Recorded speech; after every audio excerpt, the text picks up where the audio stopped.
Welcome to World History. This is History 1112, the second half of World History. I thought I'd take a few minutes and just kind of go over some administrative details here regarding assignments, grades, things like that. Be aware that we teach 6 distinct history surveys here at Georgia Highlands, and we divide them in half. We have U.S. history, first and second half. We have Western civilization, which focuses on Europe, and we do 2 parts there. And then this, world history, and again, first and second half. So this is the second half of world history. This is a little different from your traditional history class in that we don't talk about particular people very much in this course. We talk about broad patterns, trends, big generalizations. We look for linkages and connections across time and space. So the focus here is broader. We back up a little bit and try to look at the entire planet as opposed to a region or a country. Now, the course is organized in 7 modules. 7 modules. Module 1 is called Introductory Materials.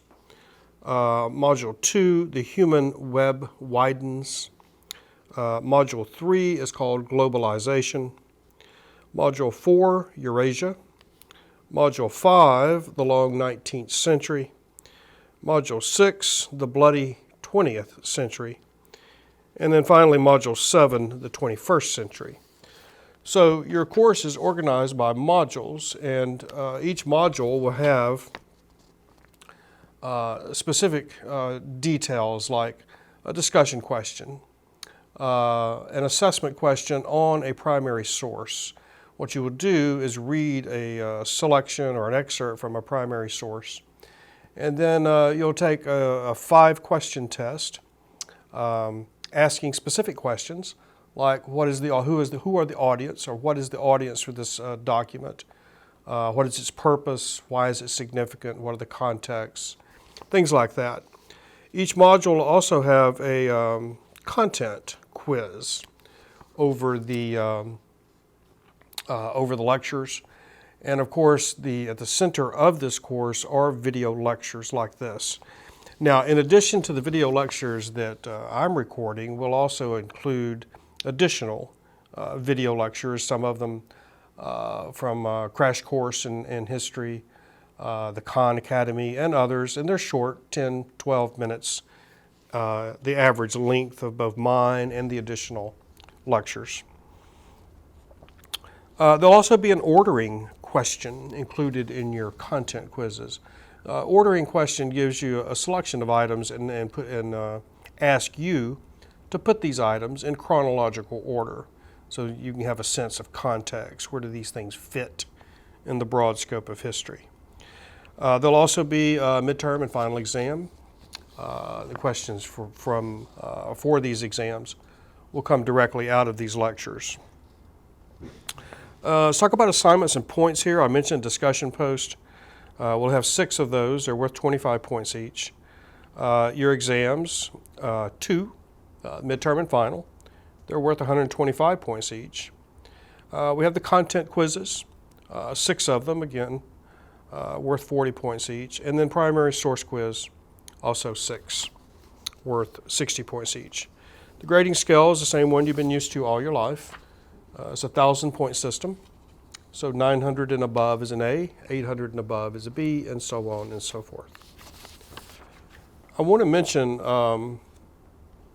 some things in your syllabus, and all of this will be in your syllabus, all these details. So you can consult D2L and go through these at your leisure.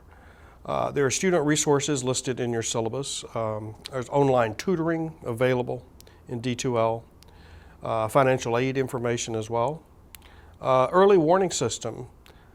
This is designed to allow the administration to prompt students who are falling behind or are not achieving at the level they should. You'll also find advising information in your syllabus. And of course, disability services. There's information about that as well. Disability services, their goal is to make reasonable accommodations for any student that suffers from a learning disability. So students who need help should self-identify, notify me, notify Disability Services, and then we'll make every effort to make reasonable accommodations to help you succeed. I should mention here a couple of things about how to succeed in an online class. You need to form good online habits. One of them is to log into the course daily. You don't have to spend a lot of time, but you need to log in daily so you can check announcements that are made. You can check due dates on your assignments. You can check your discussions. And if you can make a habit of this, I think you'll find that it'll cut down on a lot of problems. You should submit all your assignments on time.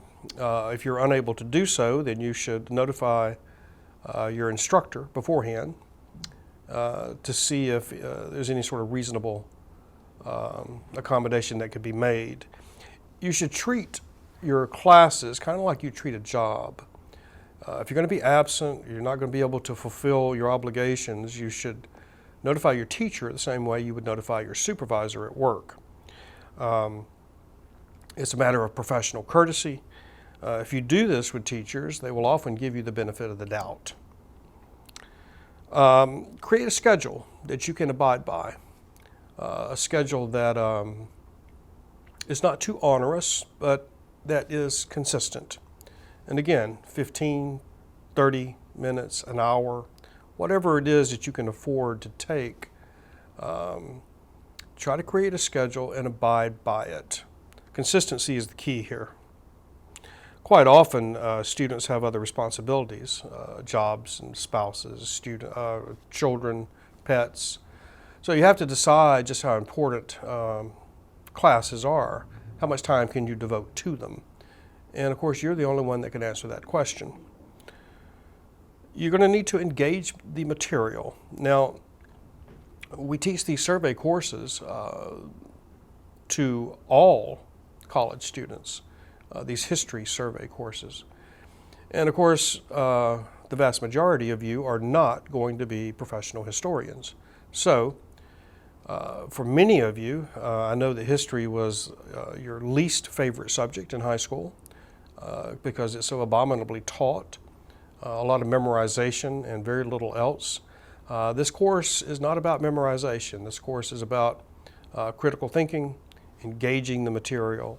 To be successful, you need to commit to it. As you go through your college career, you're going to take courses in which you have very little interest. Well, in that case, you need to develop an interest for 3 months or for the length of that semester.